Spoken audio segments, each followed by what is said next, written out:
Texas, the Lone Star State, bigger than most countries and famous for cattle, oil, and the Alamo. But for overlanders, it's got a reputation that keeps most people away. They say Texas is nothing but ranch land. No public access, no real adventure. Well, we wanted to find out if that's true. My buddy Sean from the Story Till Now and I set out to see if Texas could surprise us, and it didn't take long. We've shopped for cowboy boots so we could fit in. We've tackled steep trails in the Palo Duro Canyon, explored deep underground, and found ourselves in an old-fashioned Texas showdown.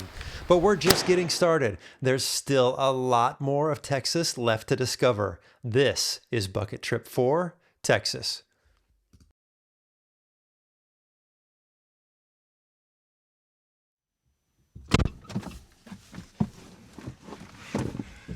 All right, here we go. Texas Hill Country Trail. I've heard that this is supposed to be incredibly scenic, and there should be a few historic things to check out along the way. But we got a lot of miles, but we've got all day and we've got nowhere else to be, so it should be good. On day 3, we find ourselves at the Reveille Peak Ranch, right here in the heart of Texas. The plan today is to head deeper into the hill country and explore a section of the well-known Texas Hill Country Trail. But first, breakfast. Because even though we're camping for most of the trip, stopping for a good local meal is part of the full Texas experience. Oh, and Sean officially developed a thing for deep-fried alligator bites. That breakfast in town was really good. I'm stuffed. I think it's going to hold me over till dinner tonight. We have started the first section of the Texas Hill Country Trail. Now I should say first section. It's our first section. That actually is a big loop, which we're not doing the entire loop. The first 10 miles have been just kind of paved road, but we just took a left and now we're on a single lane paved road and it looks promising, like we could be turning into dirt here soon. We'll see. But it's nice that we're finally like in some rolling hills and trees. There's some nice scenery around here. There's supposed to be a couple water crossings ahead, so that'll be interesting. We were on and off the pavement several times in the beginning. It had us questioning if the adventure was just going to be a scenic Sunday drive. But in Texas, you have to earn the dirt. As the asphalt ended, we finally hit a long stretch of dirt. The Texas Hill Country Trail is a massive loop that spans hundreds of miles and should connect us with some old historic towns along the way. A couple things to note about this route. While most of these country roads are rated a 1 or 2, don't let that easy tag fool you. The limestone rocks can be unforgiving on sidewalls, and after a heavy rain, the creek crossings can turn a standard trail day into a recovery mission. We're aired down, disconnected, and finally feeling like we're off the grid again. The dust is kicking up, the pavement is in the rearview mirror, and I think this is where the real Texas begins. I gotta tell you, dude, seeing that sign really kind of perked up my energy level. Now I'm excited to see what's to come. How you feeling? Yeah, anytime it says 4x4 access only, it makes me excited. But this water crossing is not that exciting, dude.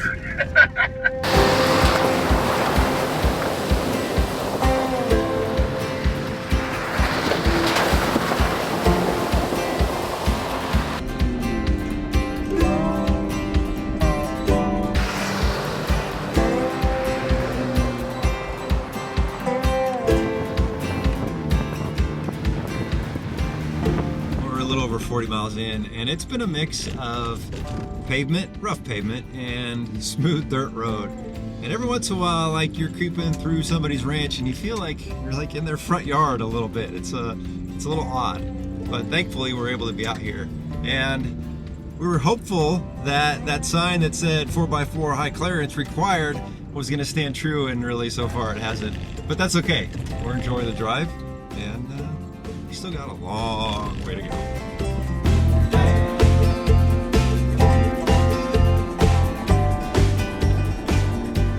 Do you know how to tell when you're actually in the heart of Texas? When you have steer that have horns that are 6 feet in length. That's crazy. Those are beautiful.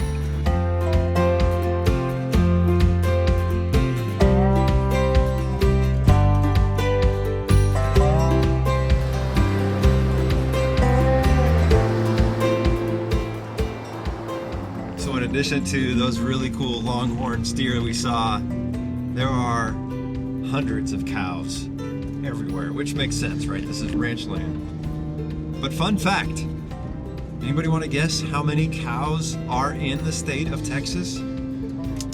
How about 12 million cows? That's crazy. I would have never guessed that many.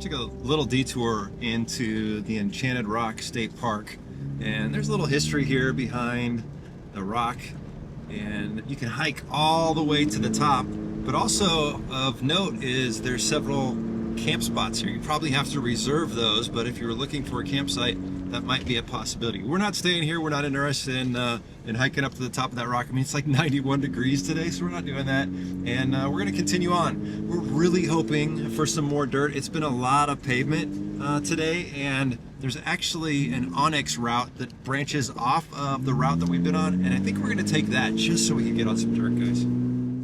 Sean and I live for the backcountry, the kind of remote terrain that keeps most people at home. But today has been a grind. We spent hours hunting for real dirt, chasing offshoots that end in more pavement. The truth is, overlanding in Texas is a different animal.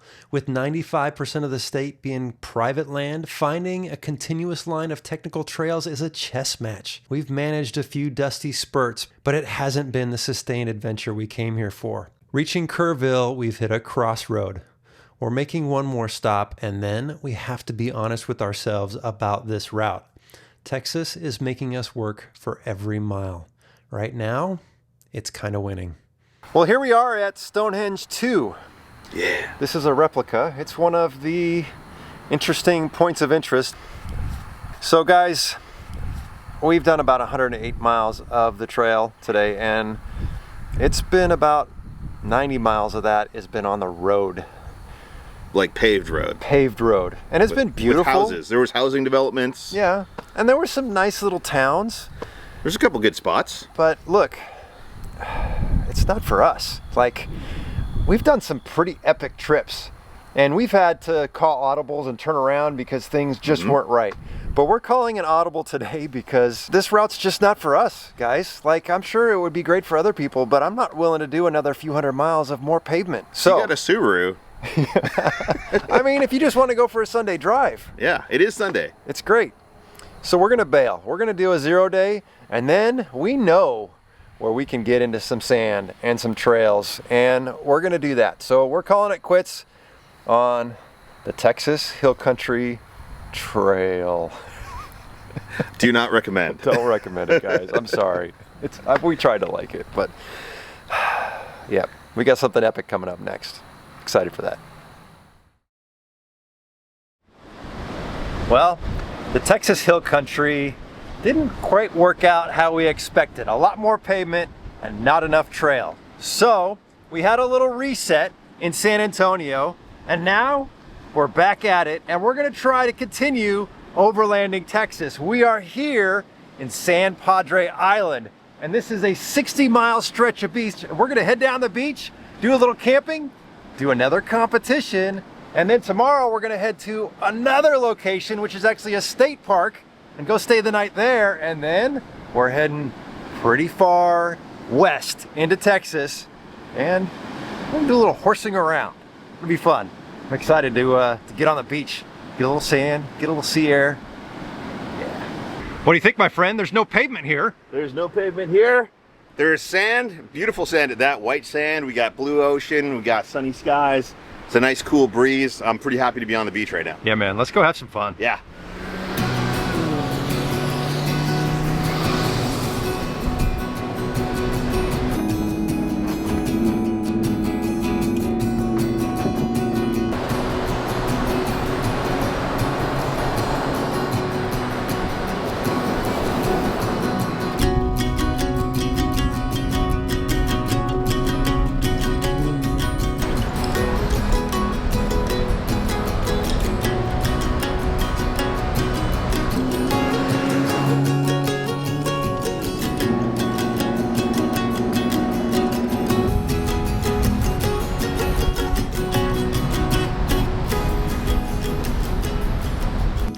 yeah, this is the reset we needed. We were a little down in the dumps, honestly, when we were in Central Texas after being on the pavement for so long, and this so amazing out here to be on the beach. You got the waves crashing in, you got pelicans all over the place, and you got some soft sand, which makes for some fun driving, and you just have miles and miles and miles, and you can camp just about anywhere you want out here. So we're just gonna make our way south, see what we find, and go find camp and have a little fun. This is a good time. Yeah, I'm feeling it now, guys.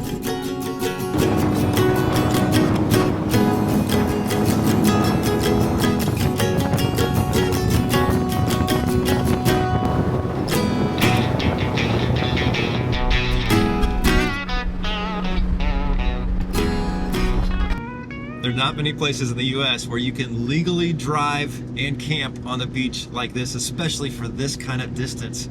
And it's just such a great drive. And the truck's handling it great. You know, the suspension I've got on here just doesn't care about all these bumps and whoops that we have to hit. If you stay far to the right, it's pretty soft and it's a little rougher. And obviously you don't want to be too far to the left because then you start getting salt water spray underneath your truck, which I do not want. But staying right in the middle, you can just kind of cruise right along. Every once in a while you hit a little bump or whatever, but thankfully I've got the suspension on this truck dialed in pretty good. We're just gonna go for a while. Our plan isn't to go all the way to the end because we're gonna head out tomorrow, leave, and then circle around and then go do South Padre Island, which is completely different. So we're just gonna cruise until we find a spot that kind of feels right.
What you think, dude? Good drive down the beach? That was a great drive down the beach. Beautiful. Can you do stuff like this in Canada? There's a couple of spots. Okay. But yeah, this one's pretty good. Yeah, it's pretty unique. And what a great camp spot. Mm-hmm. Beautiful right here. Can't beat it. Can't beat it. We're here a little early. We're gonna enjoy it and relax. And we have challenge number 2 of Bucket Trip 4. It's gonna happen. And I got this challenge not knowing something very important. So I bought a horseshoe set. I've never played horseshoes. Okay, I shouldn't say that. Never? I probably played it when I was like a little kid at some point in my life.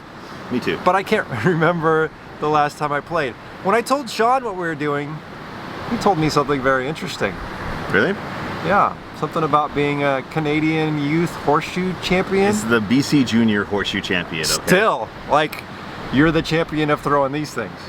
Yeah, there might have only been 2 of us in the youth league, but I still kick butt. Okay, well, we'll see how tonight goes, guys. Okay, here we go. Horseshoes. No practice at all. We got the pegs in, and best to 21 doesn't have to make dinner. Okay. That's the deal. Let's do it. Let's do it.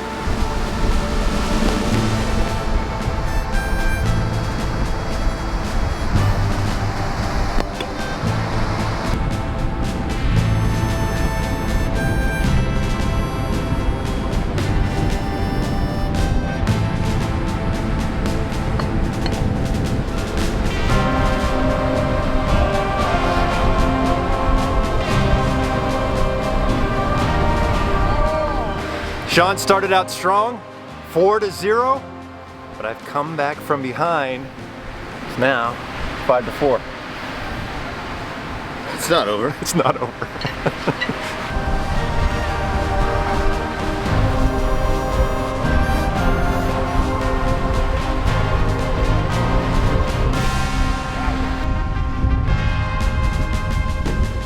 Things just got interesting. Sean got a double, what do you call it? Double ring? Ringer. Double ringer. That's 6 points. Thankfully, at least one of mine hit and touch, which cancels his out. So now I have 6 points and you have 10. 6-10. We're going to 21. Got a ways to go. Fingers crossed.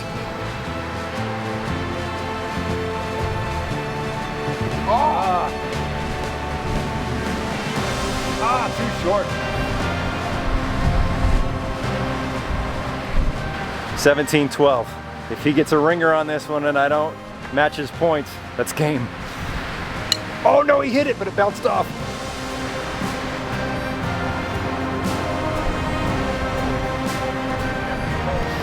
Just like that, it's a tie game. 17-17. I don't know what happened. I know what happened. I'm getting the hang of it.